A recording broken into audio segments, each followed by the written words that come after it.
안녕하세요. 미니파파입니다. 벌써 12월이에요. 시간이 정말 왜 이리 빨리 지나가는지 모르겠어요. 날씨도 너무 추워지고 며칠 전만 해도 주식시장이 끝나면 머리도 식힐 겸 밖에 나가서 이런저런 생각하면서 집 주변을 걸었는데 이제는 날씨가 추워서 아파트 지하 주차장을 걸어야 되는 상황이 됐어요. 한 달 남은 12월, 여러분들 주식 마무리 잘 하셔야겠죠? 오늘 영상은 여러분들이 주식을 보는 시야를 좀 넓혀드리기 위해서 여러분들이 조금 생소할 수 있지만 내년부터 주식시장에서 주목받을 산업, 화두가 될 산업에 대해서 말씀을 드리려고 해요. 화두가 될 산업이라는 건 그동안 그렇게 관심을 받지 않았거나 여러분들이 생소하게 느낄 수 있는 산업일 수 있다는 거죠. 그 산업이 뭐냐 궁금하시면 바로 스마트 팩토리입니다. 스마트 팩토리, 뭔가 미래지향적인 말인 것 같은데 확 친근하게 와닿는 단어는 아니죠. 지금부터 천천히 말씀을 드릴게요. 우선 스마트 팩토리에 대한 정의부터 말씀을 드릴게요. 이 스마트 팩토리는 설계, 개발, 제조, 유통, 물류 등 생산의 전체 과정에 IT를 적용해서 생산성과 품질, 고객 만족도 등을 향상시킬 수 있는 지능형 공장을 말해요. 우리가 항상 이 정의를 보게 되면 너무 해석하기가 어렵죠. 그래도 이 정의는 어느 정도 알고 가야 되지 않겠어요? 우리나라가 지금까지 여러 산업들의 발전을 통해서 경제 발전을 이루어 왔어요. 그 중에 제조업을 빼놓을 수가 없죠. 제조업, 쉽게 말해서 물건을 만들어 파는 사업이죠. 예전에 물건을 만들 때는 기계를 사용하는 자동화 시스템보다는 사람이 직접 손으로 만드는 수공업이 대부분이었어요. 그런데 지금 현 시점에서는 자동화 시스템이 아니면 제조업을 할 수 없을 정도로 자동화란 개념이 아주 자연스러운 시대예요.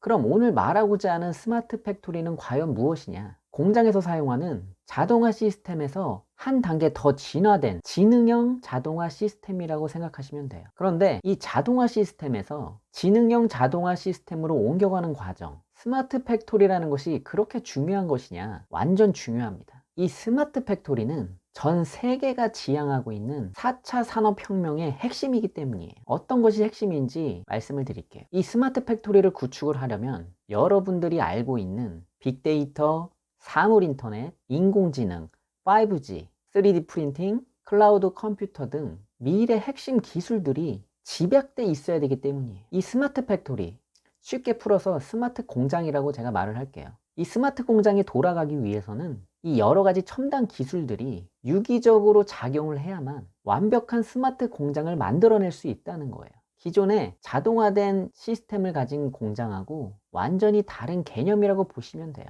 기존에 자동화 시스템을 가진 공장이라고 한다면 대량 생산, 대량 소비의 목적이 있었다면 지금의 스마트 공장은 맞춤 생산, 맞춤 소비에 더 초점을 두고 있어요.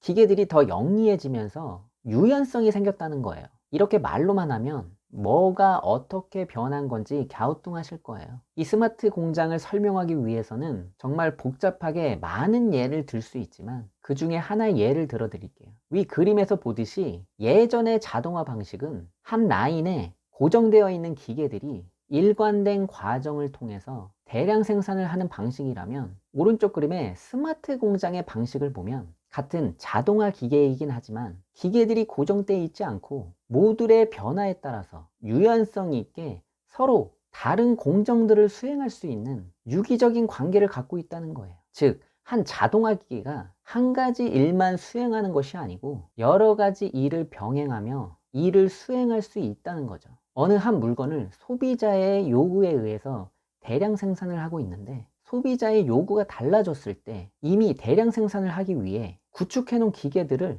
모두 바꿔야 하는 난감한 상황이 발생할 수 있지만 스마트 공장의 기계들은 소비자의 요구에 따라 모듈만 바꾸게 되면 그 요구에 대응할 수 있는 기계로 변화된다는 뜻이에요. 이 데이터와 인공지능에 의해서 기계들이 운용된다고 보시면 돼요. 물론 스마트 공장으로 인해서 생기는 문제점들도 있어요. 예전에는 자동화 시스템 안에서 어느 정도 인력이 필요했지만 이 스마트 공장이 되어지면서 아무래도 인력 감축이 될 수밖에 없어요. 당연한 수순이라고 생각해요. 아무래도 실업자가 좀 늘어나게 되어 있겠죠. 그런데 시대의 흐름이 스마트 공장으로 변화되어지는 걸 막을 수는 없는 거니까 실업 문제에 있어서는 정부의 정책으로 그 해결책을 모색해야 되겠죠. 또 한 가지는 보안의 문제예요. 어느 공정 과정에서 기계가 해킹을 당해 제 기능을 발휘하지 못한다면 이 공장에 혼란이 올 수 있기 때문에 이 보안의 강화도 중요한 요소 중에 하나입니다. 2021년도는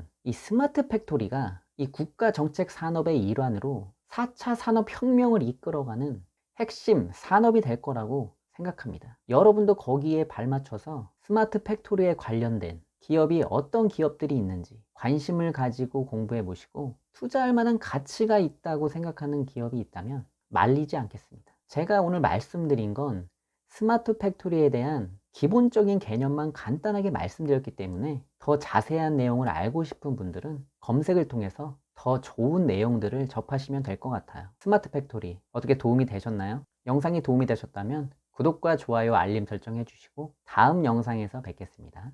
감사합니다.